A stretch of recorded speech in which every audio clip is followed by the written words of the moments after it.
Kunja Bihari.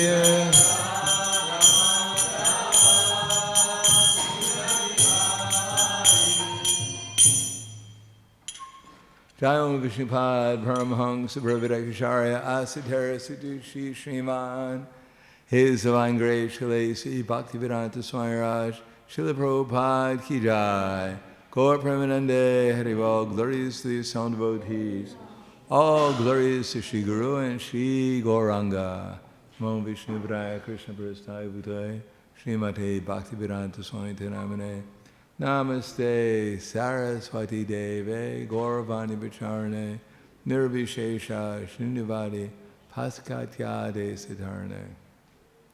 Om Agana Tivanandasya Gananjana Salakaya Chaksur Militam Yena Tasmai Shri Gurave Namaha Shri Chaitanya Manobishtam Stapitam Yena Bhutale Swayam Rupa Kadamhayam Dadati Swapadantikam Vandeham Shri Guru Shri Uta Padakamalam Shri Gurum Vaishnavam Cha Shri Rupam Sagarjatam Sahagana Raganatam Vitam Tam Sajivam Sadvaitam Sabadutam Parijana Saitam Krishna Chaitanya Devam Shri Radha Krishna Padan Sahagana Lalita Shri Vasakans Vitams Cha Hey Krishna Karna Sindhu Dinabandho Jagatpate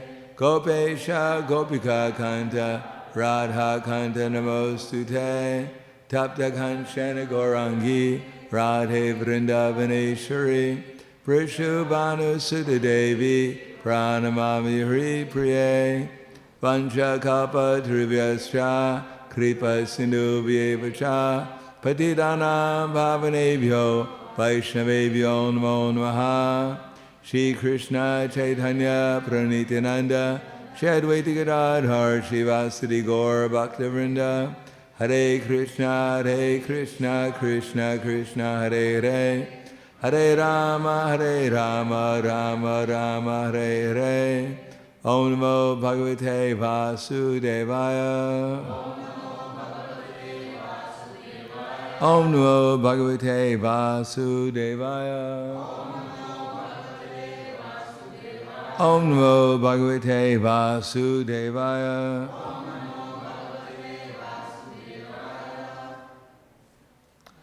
Śrīmad Bhāgavatam, yeah, sure.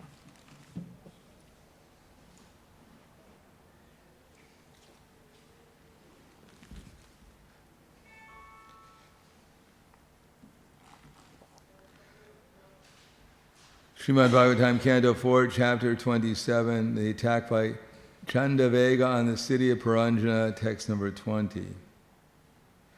Durbhagyen atmano loke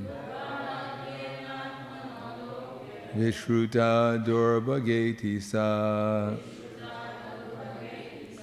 Yatushta rajashayetu Ritadat purave varam Durbhagyen atmano loke Vishruta durbhageti sa Yatushta rajashayetu Ritadat purave varam.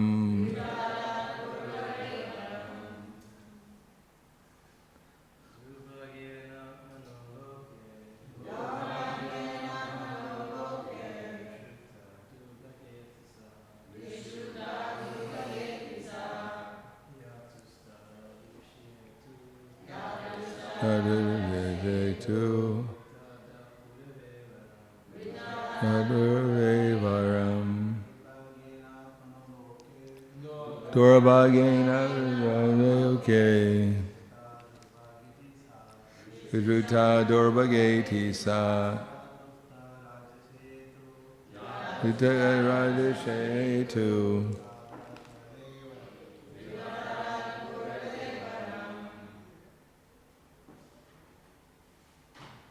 Ladies,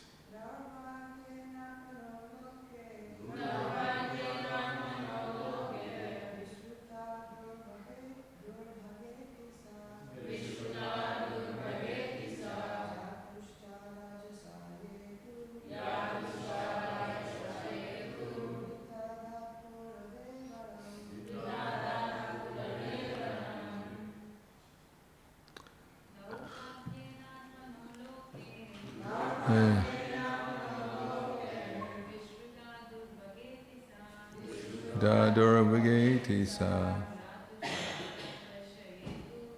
Adushta Rajashayitu Vridatat Purave Varam Durabhagena. On account of misfortune, Atmanaha, of herself, Loke, in the world, Vishruta, celebrated, Durabhaga, most unfortunate, Iti, thus, Sa, she, Ya, who, Tushta, being satisfied, Raja Rishaya, unto the great king, but Rita, being accepted, Adat, delivered, Purave, unto King Puru, Varam, benediction. Translation and purport by His Divine Grace, A.C. Bhaktivedanta Swami Srila Prabhupada. The daughter of time, Jara, was very unfortunate. Consequently, she was known as Durabhaga, ill-fated. However, she once was pleased with the great king, and because the king accepted her, she granted him a great benediction. Purport. As Bhaktivinoda Thakur sings, Sabha Sukhe Bangala, all kinds of happiness disappear in old age. Consequently, no one likes old age or Jara. Thus, Jara, as the daughter of time, is known as a most unfortunate daughter. She was, however, at one time accepted by a great king, Yayati. Yayati was cursed by his father-in-law, ISKCON, to accept her. When ISKCON's daughter was married to King Yayati, one of her friends named Sharmista went with her. Later, King Yayati became very much attracted or attached to Sarmishta, and ISKCON's daughter complained to her father. Consequently, ISKCON cursed King Yayati to become prematurely old. King Yayati had 5 youthful sons, and he begged all his sons to exchange their youth for his old age. No one agreed except his youngest son, whose name was Puru. On accepting Yayati's old age, Puru was given the kingdom. It is said that 2 of Yayati's other sons, being disobedient to their father, were given kingdoms outside of India, most probably Turkey and Greece.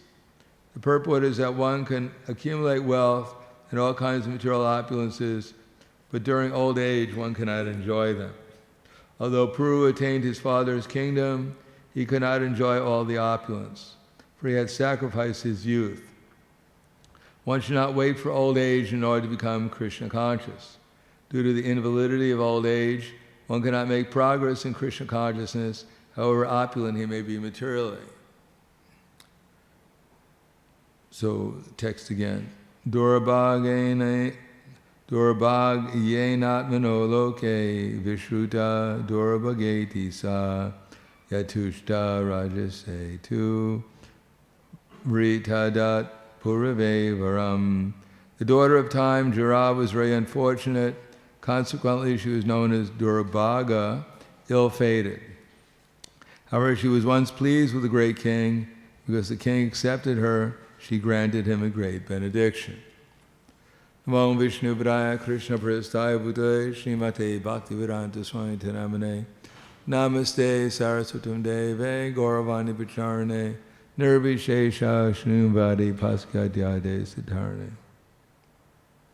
So Prabhupada states to the end of this purport, due to the invalidity of old age, one cannot make progress in Krishna consciousness, however opulent he may be materially. That doesn't mean that when we become old we can't make spiritual progress. That means if one works in this material world to get material opulence, when old age comes, then it becomes extremely difficult to make any progress because one has no practice in the preliminary practices of devotional service, and therefore, due to the inconveniences of old age, one spends more time counteracting the inconveniences than one does trying to cultivate Krishna consciousness. For instance, in the 7th canto, Prahlad Maharaj is instructing his classmates, and he tells them in chapter 7 of the chapter 6 of the 7th canto, endeavors merely for sense gratification or material happiness through economic development are not to be performed, for they result only in a loss of time and energy, with no actual profit. If one's endeavors are directed towards Krishna consciousness, one can surely obtain the spiritual platform of self-realization. There is no such benefit from engaging oneself in economic development. Therefore, while in material existence, bhavam ashrita, person fully competent to distinguish wrong from right, must endeavor to achieve this highest goal of life as long as the body is stout and strong, is not embarrassed by dwindling. In other words, Prabhupada stated that economic development may be necessary, but it has a purpose to maintain the body, that the real purpose of human form of life is served by making spiritual advancement, not just by becoming materially opulent. So Prabhupada states in the purport, human society should be divided into a social system of brahmanas, kshatriyas, vaishyas, and shudras. That's ashram. And then, of course, we have the varna. Well, actually, this is varna. So varna means that, why has Prabhupada mentioned this in the purport? It's not the beginning of the purport, but in this particular purport, that brahmanas, kshatriyas, vaishyas, and shudras, they're meant for economic development to different degrees. More for instance, the vaishyas, and less for the brahmins. Prabhupada gives the example 300 years ago in a village near Krishnanagara, there was a Brahmin, a very famous Brahmin who was a school teacher. At that time, most of the Brahmins were teaching school, Gurukul. And the king there, whose name was Krishna something, that's why his name Krishnanagara was named after him.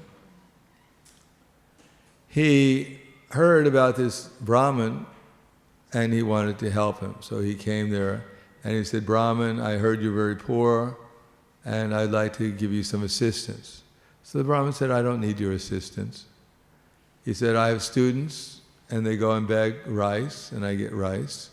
And we have a tamarind tree in the front of our house. And I pick some tamarind, my wife picks some tamarind leaves and boils them. And we get a little bit of tamarind chutney. And the rice and tamarind chutney is sufficient for my maintenance, so I don't need any help.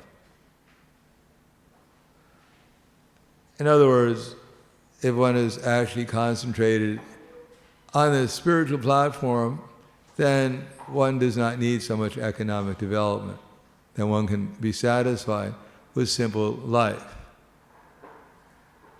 And if one is not in the spiritual platform, one will never be satisfied, no matter how materially opulent one becomes.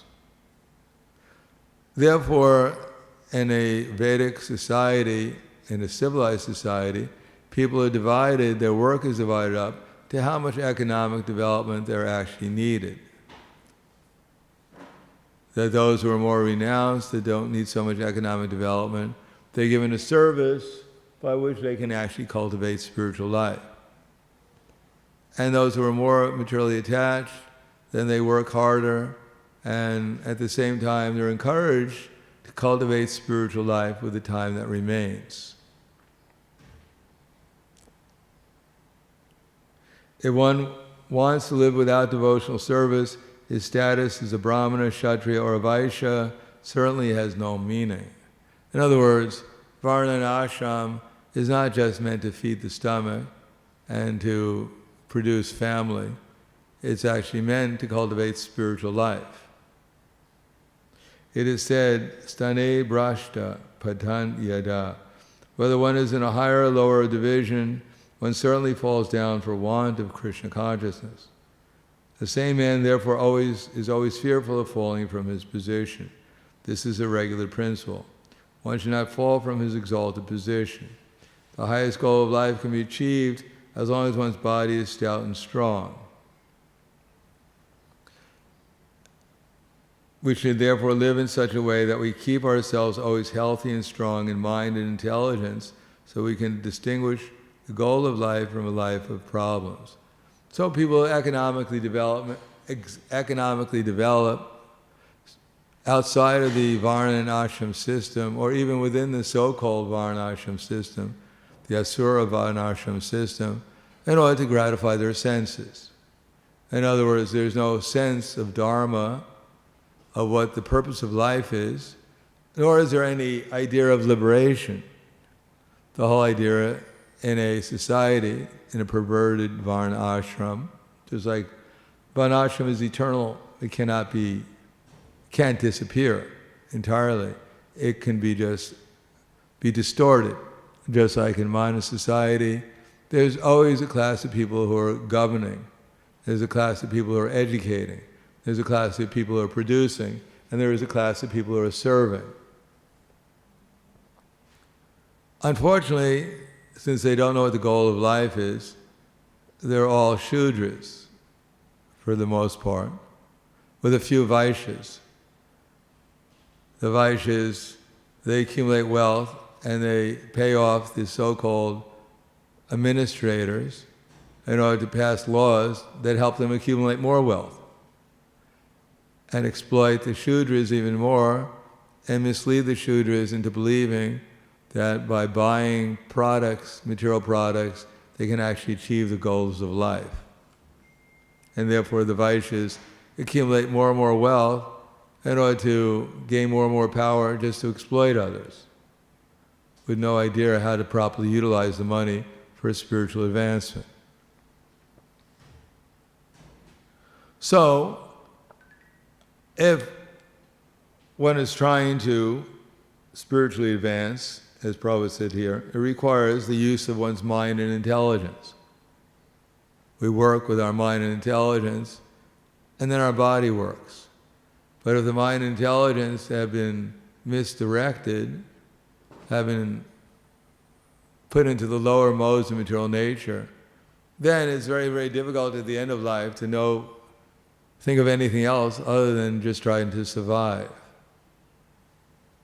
Especially if one obtains economic development only for sense gratification, then the result is that one's mind and intelligence will be taken away. That's what Krishna says in Bhagavad Gita, Dhyayato vishyam pumsam sangas te shubhajayate sangas sanjayate kama krodo bhajayate krodad bhavati samoha samaha smriti vibram sat buddhinasho buddhinashat pranashati. Just by being bored in the material world, and everyone is bored in the material world because there's nothing to do. As it says in the Bhagavatam, that Krishna first of all created man, or Brahma created man, and then man had nothing to do. So Brahma wanted to give him something to do, so he created woman, and then he was fully engaged. So in the material world, people don't have any mission or goal in life, but if there's an opportunity for sense gratification, then they make that the goal of life, to enjoy the senses unto the end of life. So previously, men needed women to enjoy their senses properly.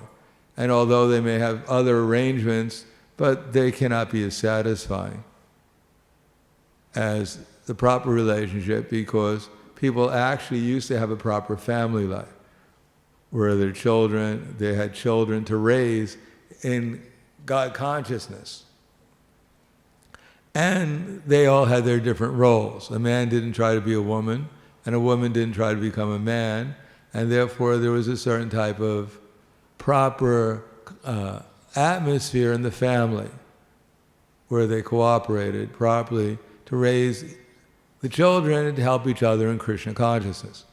But because men have become like women and women have become like men, it's very confusing exactly who has what role, and practically speaking, none of them have the proper roles because they don't know what the goal of life is. So even if a woman becomes a man and a man becomes a woman, if they don't know what the goal of life is, they're simply misdirected. And therefore they may go on trying to gratify their senses in some way or another, but since the senses can never be gratified, they'll simply get tired of each other after some time. And then it's either divorce or they just get intoxicated all the time. Or they go out and go on cruises and talk to other people how frustrated they are. So it is necessary to keep the body strong and healthy, as it says here, in the sense that one should follow the regular principles. If one is a Brahmachari, then if one doesn't have sex life until the age of 25, for children, then Prabhupada says, then the brain becomes very sharp and one can actually remember things. And if one dissipates his vital energy before that, then one becomes very weak in mind and one can't remember anything. A lot of us are like that. We open the book and we read something, we close it, and we can't remember which book we opened. So that's not very good for spiritual advancement, because we can't spiritually advance. We don't remember anything. We do remember things, but it's not necessarily the right things for spiritual advancement.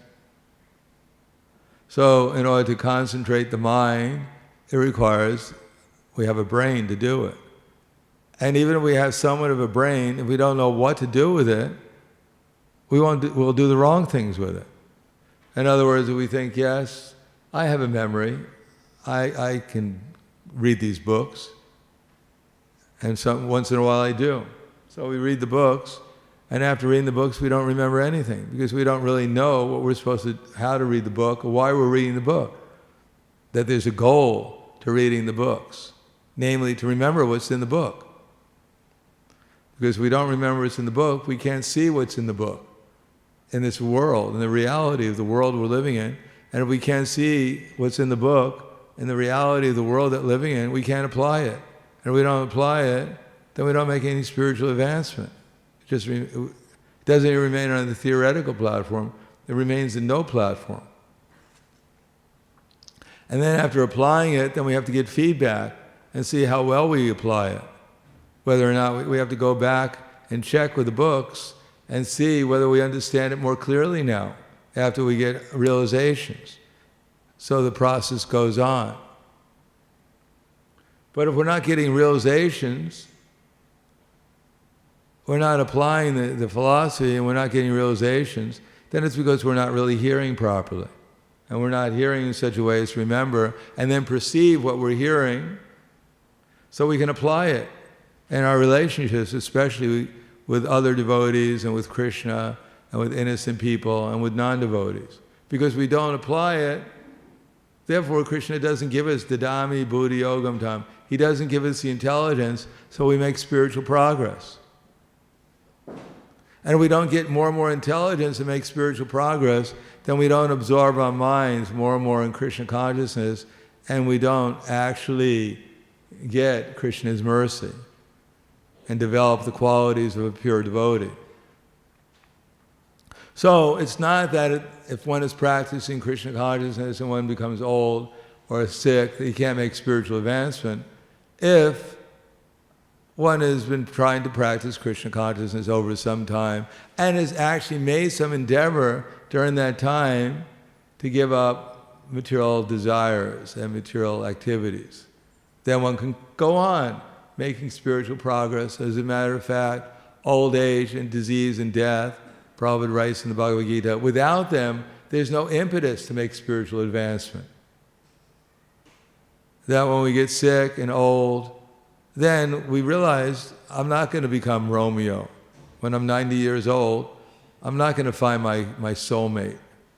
I hope we don't. I was in the airport one time, and I saw all these old people. I'm also comparative, but these were like 90-year-old, 80 years old, and they were, couples. They were just meeting each other, dating, because they have nothing else to do. Prabhupada said that in Bengal, you have these aristocratic families, and they sit at the table to eat. And they have this huge feast with all kinds of preparations. But they're very old, they can't eat anything. They have no digestion. So they simply look at the food and congratulate the host how nicely the food is, and they get up and leave, and the servants come and eat it. So in old age, if one is simply cultivating knowledge of how to gratify the senses, then it won't be possible to do anything practical to gratifying the senses. And if one tries to advance in spiritual life, it's possible, but it's difficult. It's more difficult, that's all. Because one is maybe distracted by so many different inconveniences, and one may not understand very easily not to become disturbed by those inconveniences. Instead, try to focus the mind upon Krishna. Instead, one will simply become disturbed by the inconveniences and spend the rest of one's life trying to negate them to the best of one's ability. Which is not bad, but one should not spend one's whole life trying to negate material existence. So then Prabhupada writes at the end here,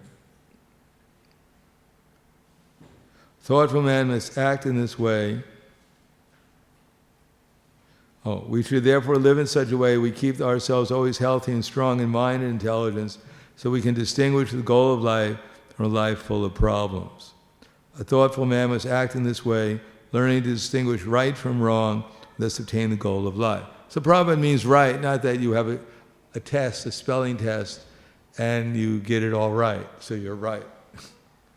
No, right means that we should focus our mind upon Krishna, tad buddhiyas, tad atmanas, tad nishtas, tad parayanaha, gacchantya puna abritim, jnana nirduta kamashaha.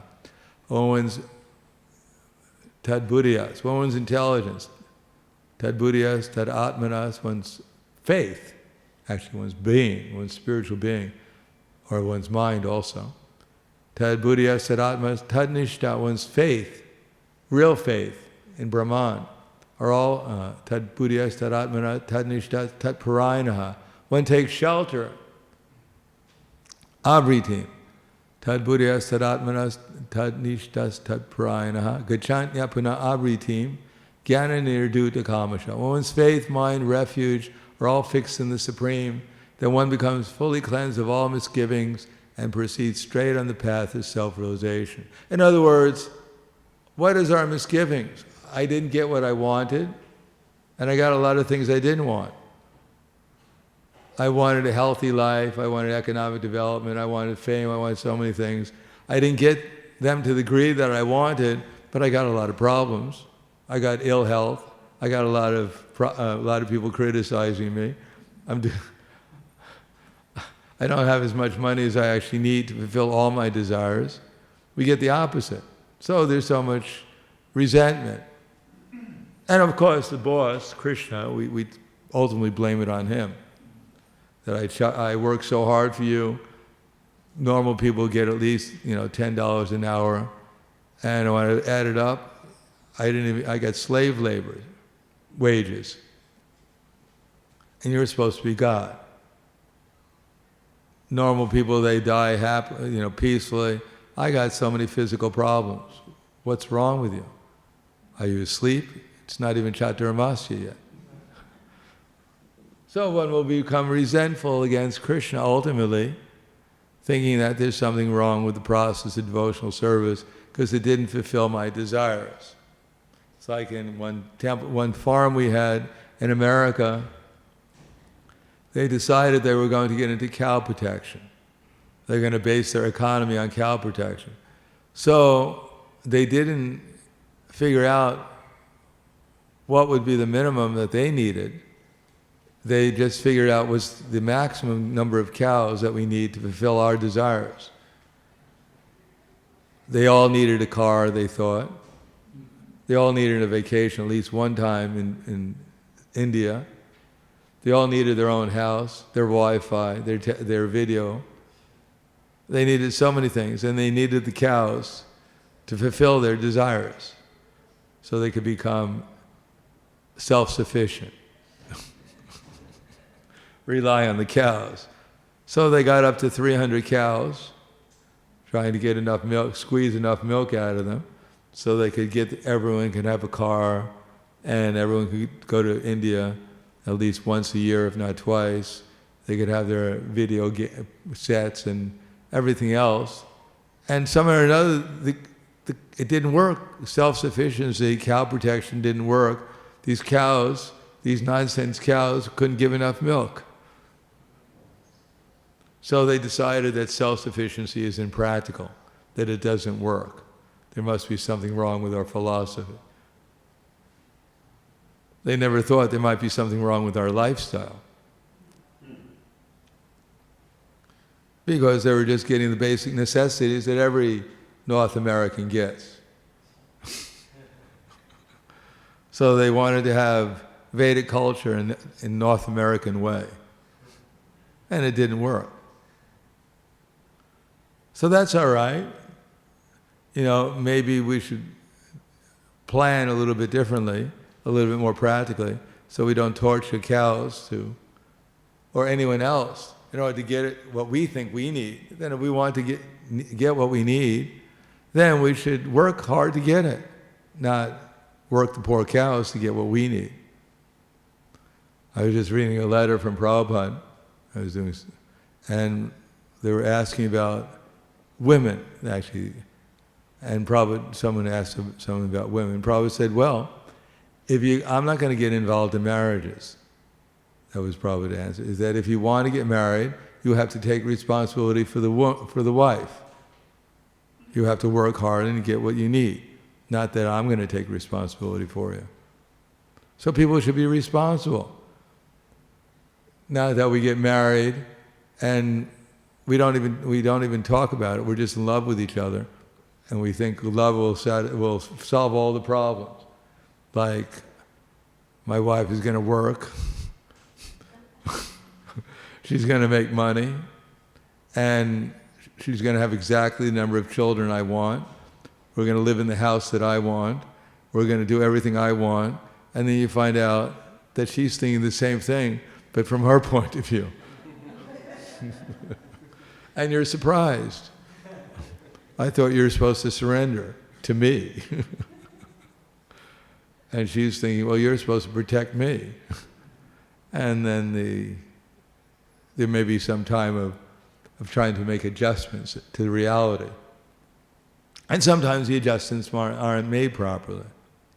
So similarly, if we expect to become perfect in Krishna consciousness and go back to Godhead, or at least make sufficient progress in this lifetime, we have to see how to properly utilize our current assets. And our current asset, our main ones, are our intelligence and our mind. And if we engage them in being involved with our false ego to gratify our senses, then they'll become weaker. Our intelligence will be taken away. And if we engage them in what's necessary to maintain the body, at the same time cultivate a sense of Krishna consciousness, sense was meant to maintain the body, that's what Varna Ashram is for. At the same time cultivate a sense of Krishna consciousness. Come to class, hear about Krishna, or if one is living at home, we can't say, well, the temple's so far away. No, make the house into a temple. Sit down morning and evening with a wife and children, chant Hare Krishna, hear Śrīmad Bhāgavatam Bhagavad Gita, worship the deities, and then invest one's energies in either making the house and the home more Krishna conscious, or giving something to spread the Hare Krishna movement or support the temple. In any case, in any circumstance, one can cultivate Krishna consciousness. It doesn't matter if one is a Brahmachari, a Grihastha, Vanaprastha, Sannyasi. These things are meant to help us get the proper standard, situation, so that we can cultivate Krishna consciousness adequately or properly in that particular situation. But there's no reason not to try to cultivate Krishna consciousness under any circumstance. And even if we didn't, Prabhupada says in the 3rd chapter of the Bhagavad Gita, in his purport, that generally speaking, it's very difficult to turn lust into love.